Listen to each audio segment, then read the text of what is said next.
I'm going to put up the picture of my book, which is coming out in, if I can do it in English, that would, still,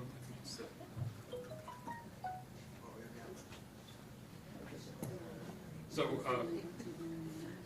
I'll just have a few words about the book. The main goal of the book is to introduce the study of modern Judaism in the Arab world to an American audience. And the fact is that 19th and 20th century the Jewish communities in the Arab world are not of great interest currently in the United States. And part of the reason is that we lack key translations of those 19th and century texts from Judeo-Arabic. So my book, believe it or not, is the first book-length translation of a 19th century Judeo-Arabic text. And there are obviously, as you all know, many more to go. And my hope is that this will open the field to more American interest in this particular topic. So that was the major goal of the book, to provide. I'm not finding it that easily. To provide, well, here's the Amazon page. So that's the goal. That's the goal. And the book should be coming out. It says 2019, but it should be coming out in a month. The second part of the book, which may be of more use to this audience, is that it contains a study of Chaim Chavshush, Yosef Halevi, and Edvard Glaser, that was made on the basis of archival research in France and Austria. And I think that I've brought to light some things that haven't been mentioned in previous publications. So the book is primarily for an American readership who cannot read Judeo-Arabic or Hebrew, but it also does make a contribution to the 19th century exploration of Yemen. Okay. So for those of you who haven't read the book, I'm going to begin by just giving an overview of Chaim Chavshush's A Vision of Yemen. And the story of his writing of A Vision of Yemen goes like this. Towards the end of 1869, Joseph Halevi arrives in Yemen. And to explain his presence, he's a pale, blonde European. He claims that he's a rabbi seeking alms for the Jews of Jerusalem. He's a shadar, he claims. And although he bore impeccable letters of recommendation and demonstrated extreme erudition in Jewish wisdom, many local Jews wondered about his true purpose there on account of his near obsession with ancient pre-Islamic inscriptions. And because Yemeni Jews commonly use those inscriptions in magic, some suspected Halevi of being a magician, a treasure hunter, or perhaps even a searcher for the lost Israelite tribes. And Halevi soon attracted the attention of Chaim Chavshush, who at the time was a young Jewish coppersmith from the city of Sana'a. He was interested in magic already and a collector of ancient inscriptions. And Chavshush was eager to learn from an adept, and he succeeded in gaining employment as Halevi's native guide and assistant. And for the better part of a year, the two journeyed across Yemen on a perilous quest to record these ancient inscriptions of a lost Semitic civilization. And their partnership kept them alive and ensured that their mission to collect these inscriptions was a success, but their relationship soured, and by the time they returned to Sana'a in 1870, the two were estranged. After Halevi returned to Europe, Chavshush repeatedly attempted to contact him, still hoping to find in him a European friend whose influence could garner support for the Yemeni Jewish community. Halevi, however, did not respond to Chavshush. Chavshush then tried to contact other Europeans for the same reason and with as little success. And matters might have remained that way had Chavshush not met another strange traveler in Yemen many years later. And although Chavshush knew him as an enlightened Muslim jurist with a fascination for Yemen's pre-Islamic inscriptions, he was, in fact, another disguised European Jewish Orientalist by the name of Edvard Glaser. When Glaser found out that Habshush had served as a native guide to Halevi, he became interested in his story and urged him to commit it to paper, even though more than 20 years had passed since the journey. Habshush agreed, but he had in mind a much grander project than the one suggested by Glaser. He did not want to merely document the course of a scientific inquiry into archaeological ruins. He also wanted to describe Halevi's introduction to Yemen and its people. And it was not only the Europeans' physical and intellectual journey that Habshush wanted to recount, but also his own. Habshush welcomed European involvement in Yemen. He even courted it. But he feared that Orientalists like Halevi would depict Yemen in a very disdainful way that would not engage Europeans' interest, let alone attract their support. He therefore endeavored to enchant European readers. He would take the Orientalists' itinerary and build on it, turning it into a real-life tale of dare-doing and adventure, so as to portray not just the foreigner's discovery of Yemen, but the journey of discovery and self-discovery of a native son. And thus was born Habshush's A Vision of Yemen. A Vision of Yemen is a very unusual work. In large part, it is a social history, an ethnography describing a broad cross-section of society, including women, including nomads, Muslims from all walks of life, and Europeans. Habshush was also a litterateur. He was interested in playing with genre, language, and narrative. He tells trickster tales, he composes desert poetry, and he imparts folklore.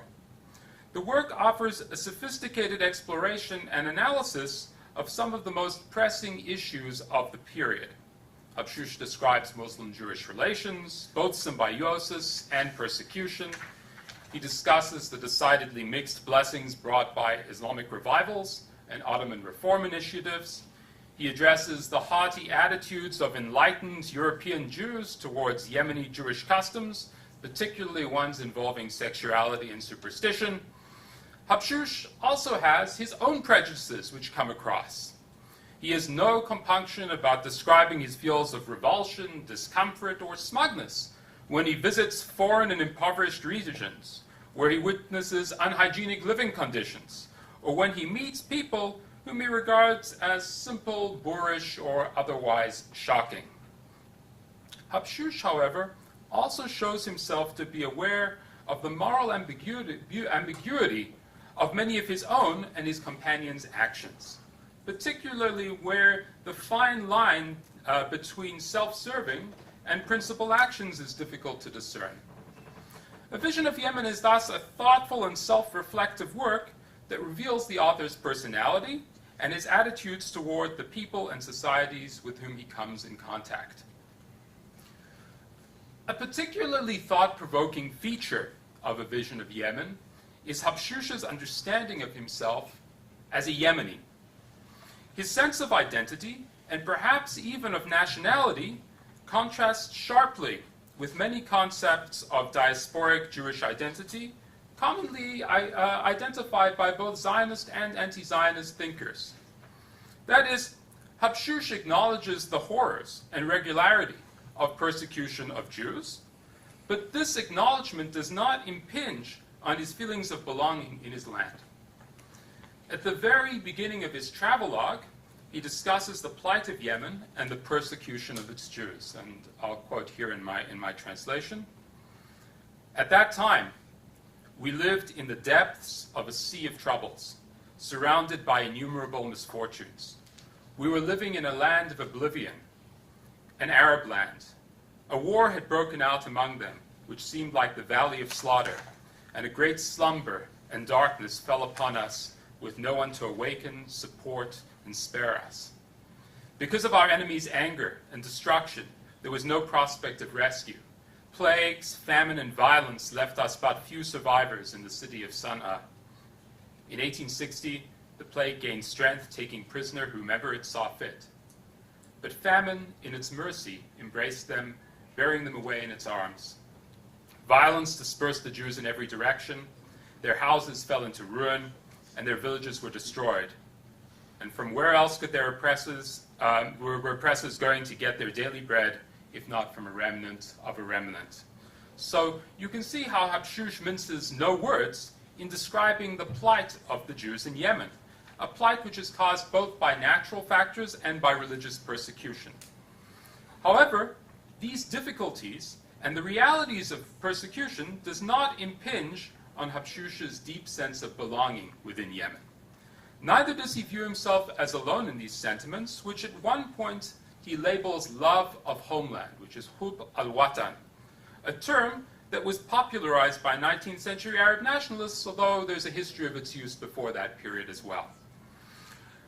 The Jews of the Jawf, Habshush says, felt this love for their region so viscerally that they could not leave their land even when it threatened their survival.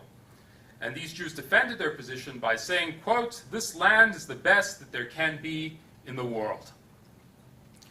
Habshush sees Yemen as the land of his most ancient ancestors, and he feels the land itself connecting him to them. His ancestors had migrated to Yemen on the orders of King Solomon to accompany the Queen of Sheba back to her home, and had loyally remained there for generations. Habshush's feeling of connection to these past generations is evident throughout the work and in his passion for writing history.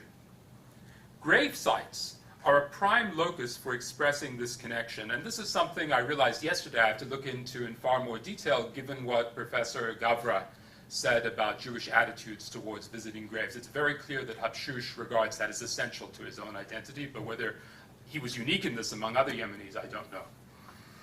On his travels, Habshush happens upon a Jewish graveyard, the 400-year-old remnants of a Yemeni Jewish community of which he had no knowledge. In the graveyard, he begins to imagine what the lives of these ancestors must have been like, and he's overcome with a grief born of empathy. And here again, I'm going to quote his words. "As I wandered among the graves, I sank into deep reflection. What was it that had brought me to this desolate place? How did our brethren or fathers live among their patrons? How did they make a living? What were their religious practices? And were they related to the Jews of Sana'a and environs? I greatly wept for the dispersion of Jews among the tribes and for their scattering in every land and country in which their presence was permitted. Grief, sorrow, and regret overcame me on account of the predicament of the whole community.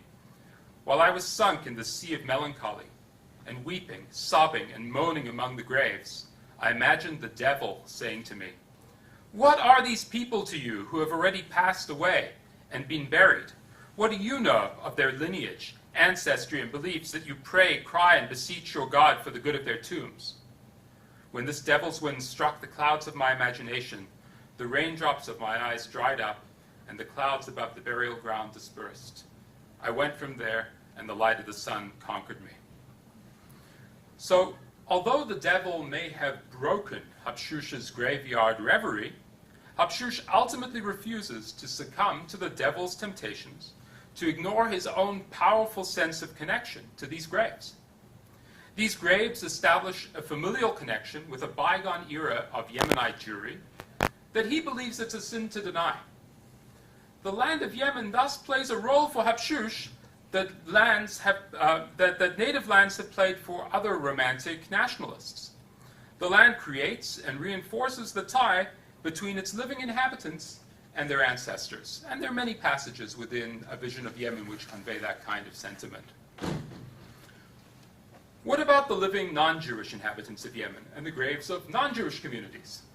Interestingly, Habshush demonstrates a profound sense of connection to them too. His feelings of connectedness even extend to the ancient Arabs of his land, whose fall from supremacy he mournfully describes in rhymed prose. Habshush feels a similar bond to his Muslim contemporaries, and does not see his status as a religious minority as making Yemen any less his home.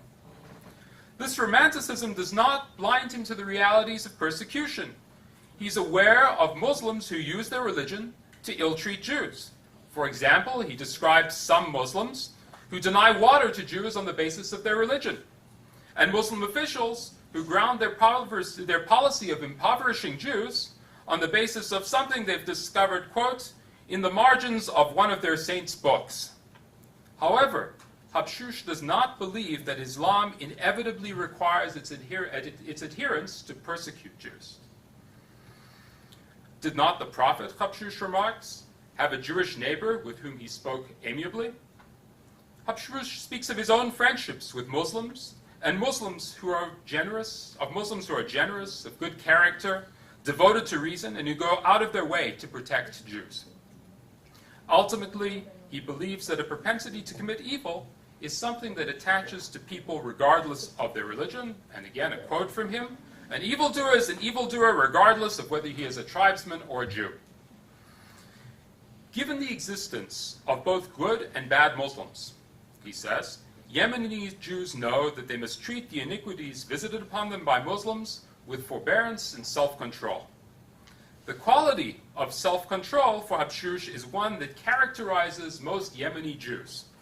This is strikingly conveyed in a story Habshush tells about an Ashkenazi visitor to Yemen who, despite being counseled in Yemeni Jewish strictures of forbearance, nonetheless, when persecuted by Muslims, quote, casts off the coat of forbearance of the Yemeni Jews and puts on the coat of zeal of the Ashkenazim. Habshush's words. Habshush's understanding of his own identity as a Yemeni is complex. Although a born and raised native of Yemen, he describes how he experiences his land as both an insider and an outsider. He regards some Yemenis, both Jews and Muslims, as foreign and exotic, and struggles to come to understand them. Then, at the very end of a vision of Yemen, he describes how his appearance and form of conversation have been so transformed by his journey that he is no longer recognized by other Jews as a native of his region. He then assumes the identity of a person from the region he has visited, and the reader is left to wonder whether, like so many European Orientalists, he's gone native. From these and other descriptions, Habshush makes it clear that despite having a common land that draws Yemeni Jews together, there is considerable diversity among them. Habshush's pride in Yemen is not equivalent to modern-day nationalism. He does not, for example, favor Yemen's political independence. Although positively disposed toward Yemen and resentful both of Halevi's haughtiness and the haughtiness of British missionaries, he encouraged European and Ottoman involvement in improving the plight of Yemen. Indeed, his anger at Joseph Halevi was in part based on the latter's refusal to inspire other Europeans to ease the position of Yemeni Jews. Near the beginning of A Vision of Yemen, Habshush writes, "The people imagined that Joseph Halevi's arrival and research would bring them the relief from the adversity enjoyed by the rest of their co-religionists. They thought that he would strive on their behalf by informing charitable people of their plight in his letters. They did not know that he had already denied them in his heart and that their hopes were in vain. 20 years have passed since my teacher's visit, and still some of my companions do not cease to hope for the merciful charity of their brethren who live under Ottoman rule and elsewhere." Beautiful Yemen, Habshush says, is now a land of killing and violence. Yemen, he repeatedly tells his readers, is a terrifying place in which to live, with cycles of famine, disease, poverty, strife, and prosperity that span centuries, affecting everyone, Jews and Muslims alike. Under such circumstances, Habshush says that it is reasonable to believe that some form of foreign engagement with Yemen would be beneficial for the country, and he further claims that many Jewish Yemenis were in agreement with him on this particular issue. Thus, the fact that Jews, like Habshush, felt a deep sense of belonging to Yemen and a genuine affection for their land does not mean that they also viewed the situation, either of Yemen generally or of its Jews in particular, as being particularly tolerable. It was Habshush's love of Yemen that led him to believe that it required European-style modernization, and he was fully aware that this would involve the heavy hand of imperial interference.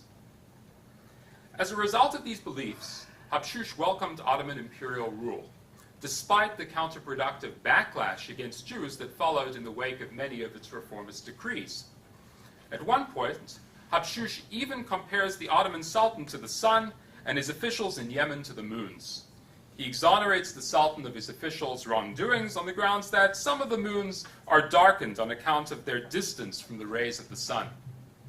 In this sentiment, Habshush was not substantially different from other 19th and early 20th century proto-Arab nationalists, who, while advocating for their region, did not advocate separation from the Ottoman Empire. Habshush's feelings of rootedness in Yemen are noteworthy, given that he wrote A Vision of Yemen in an era of increasing Jewish migration to Palestine. Differing from both Halevi and Edvard Glaser, as well as from the many Yemeni Jews who began to leave for Palestine during his lifetime, Habshush seems to reject the allure of the early Zionist movement. Although usually silent about such matters, he expresses amazement when he meets a Yemeni who yearns to immigrate to Palestine. The man, says an astonished Habshush, is distressed about life in Yemen, even though he makes a good living. And he asks him, how will you be able to live in the land of Canaan when you are from an eastern land? This statement clearly demonstrates Habshush's rootedness in his land at the very moment when such commitments were beginning to be forcefully challenged in his community and beyond. The question is, what exactly did Habshush know of Zionism? It's reasonable to assume that by 1894, when the work was written, Habshush was familiar with the idea of Zionism. The sole known photograph of him depicts him carrying the Hebrew newspaper Hamagid, which had since the 1860s been advocating settlement in Palestine. It is even possible that Habshush heard about some early plans for Jewish settlement in Palestine from Joseph Halevi. Although there is no way of knowing whether Halevi discussed such ideas with Habshush, it is noteworthy that by the time they met, Halevi was already considering the merits of settling Jews in Palestine. Halevi, who had close ties with the Alliance Israélite Universelle, had originally, like the Alliance itself, been an anti-Zionist. However, in the course of his mission to Abyssinia in 1868, he changed his mind after witnessing Abyssinian Jews making their way across the desert on foot in pursuit of migration to Palestine, most dying on the way. And as a result, Halevi wrote to the Alliance, urging it to consider the possibility of their resettlement in Palestine, the resettlement of these Abyssinian Jews. The Alliance, which was to continue its anti-Zionist stance until after World War II, did not acquiesce. Yet Halevi continued his Zionist activities even at the risk of irking his employer. Habshush may have also encountered Zionist ideas from other sources. Edvard Glaser, whom Habshush called his friend, and who had suggested to Habshush that he write A Vision of Yemen, had expressed his support for a Jewish state as early as 1890. Differing from most other Zionists, however, Glaser favored northeastern Yemen as the location for the Jewish state, rather than Palestine, a preference that brought him into sharp conflict with Theodor Herzl. Further, by the early 1880s, growing numbers of Yemeni Jews were attempting migration to Palestine, and although there were major differences between the motivations of this movement and contemporaneous European Zionist movements like the Biluim, the movement did force Yemeni Jews as a whole to weigh the possibilities of migration. The Jewish leadership in Sana'a remained opposed to migration despite its growing support from Jews across Yemen, and reportedly when Jews from a small town in Yemen wrote to the notables of Sana'a asking for advice about migration to Palestine, the court reminded them, or the notables of Sana'a reminded them of the Talmud's discussion of the three oaths, not to storm the wall, not to rebel against the nations of the world, and the adjuration that the nations not overly oppress Israel. Fine? Okay. Thus, Habshush views against, I didn't hear what you said. Maybe you said it was up. 2 is good. I'll finish in 2. I want to be a good guest. Thus, Habshush views against immigration to Palestine were firmly in line with the Jewish social group to which he most closely belonged. A freethinker in many of his beliefs, he was nonetheless in line with his social group on that particular one. For all of Habshush's boldness, his brilliance as a raconteur, and his affection for his community, A Vision of Yemen never had the impact he wanted it to have. It was supposed to be widely read by world Jewry, who, by reading it, would come to care and work to better the lives of the Yemeni people, and especially Yemeni Jews. However, when A Vision of Yemen was finally printed, nearly half a century after it had been written, its call for aiding Yemeni Jews through local change was no longer relevant. By 1950, a decade after its publication by Goitein, most Yemeni Jews had left for Israel, caught up in international events and movements of which they had little control. The value of A Vision of Yemen, therefore, lies not in its practical impact, but in the lost world that it vividly captures, in the passion that went into its writing, and in its hopeful vision of Jewish-Muslim coexistence in Yemen that could never be brought to fruition. Thank you.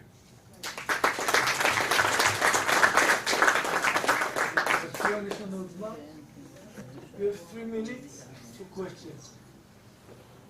Noah. Thank you very much for the wonderful introduction. I, for one, look forward in a month's time to the appearance of the book. When you speak about Chibshush and Zionism, Yes. In the post-1872 era, perhaps a more local look at Yemenite Jewish migration from Yemen to Yes. Palestine as just an option amongst other options, Egypt for one, Yeah. or perhaps to the Indian Ocean. Perhaps Chibshush had a more complex attitude. He wasn't necessarily thinking in Zionist terms, the same way that he was holding up a Magid. Magid in the 1860s and 70s does promote settlement of Palestine, but it's for the poor and the downtrodden. They could be from Romania, Iran, or Yemen for that matter. So I was just thinking of maybe it's a little more, not so dichotomous between Zionism and staying in Yemen, but rather a little more fluid. There are a number of options available, and he's sort of wrestling with them. That's all. No, I take that on board. It's an interesting moment because Yemeni Jews are beginning to discover about the world Jewish community as a whole. I mean, I think the European Jews are experiencing that exact same phenomenon. And he deals with the issue of, he has that one line on Zionism. So a lot of what I have is conjecture. But what I do have is this deep feeling of connectedness, deep feeling of connectedness to Yemen, and his dismissal of the well-to-do Jew who's upset in Yemen despite his wealth and wants to migrate. But in fact, the ones who ended up here in starting 1882 were usually the ones on the downtrodden. And most of those who left didn't make it all the way, right? I mean, so you have them ending up in all other kinds of places. So yes, definitely. Thank you. Thank you. Batsiyon, please. Thank you, Alan, for the question. I wanted to mention that Habshush is photographed with Hamagid. Yes. At that period of time, there were many newspapers and all kinds of writings in Hebrew arriving to Yemen with the Ottomans. This was the time when Yemen opened up. Yes. So the transportation and communication, all kinds of communications came up. And I will follow up with Noah, and I don't think we're talking about Zionism in this period of time. Zionism, all kinds of news coming up. I'm not certain that you can translate it at this point with Habshush as contemplating about Zionist ideas at the time. So sorry. Okay, and this is one point. Another thing that I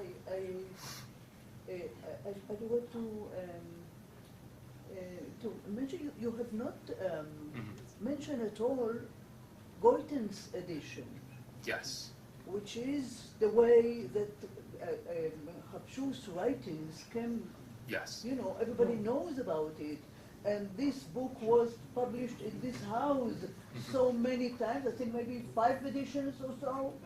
I don't know, so many. So it is very well known in the Israeli public. Yes.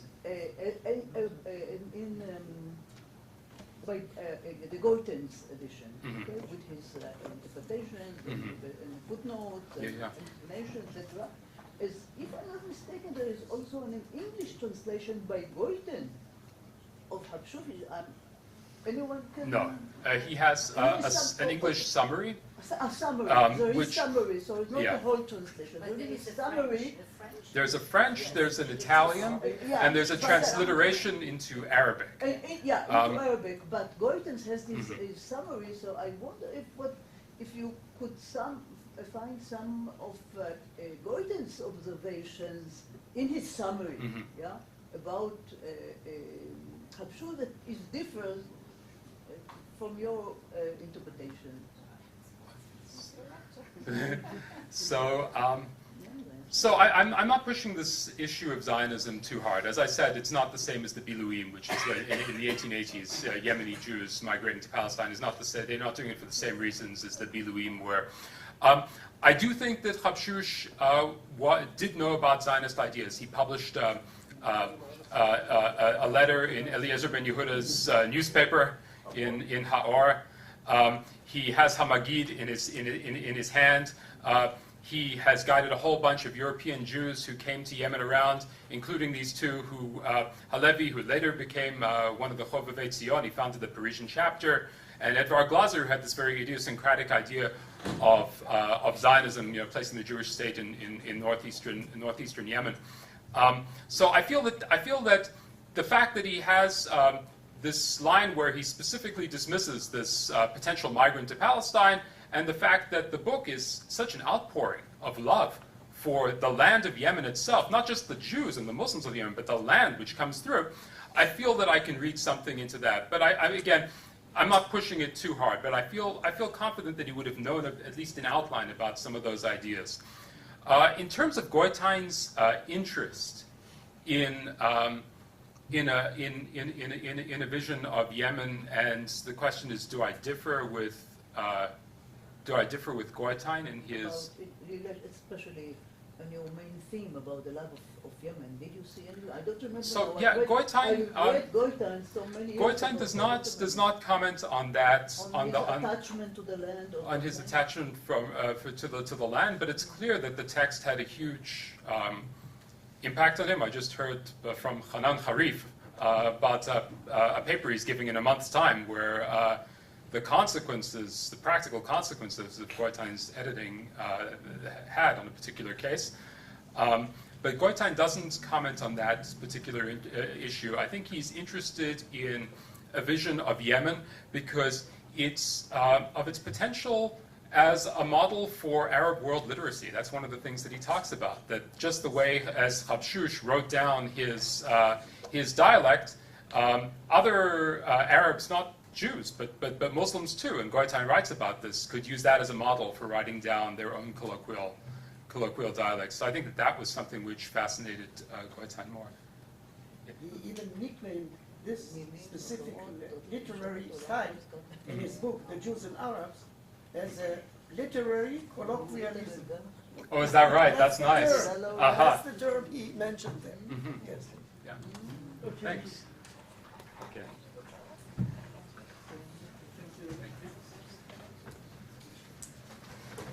Okay, so Adina, Mark, and Ellen, thank you very much for your excellent presentations. Thank you, Batzion, for organizing this excellent conference. Shana Tova to all of you. אנחנו קצת באיחור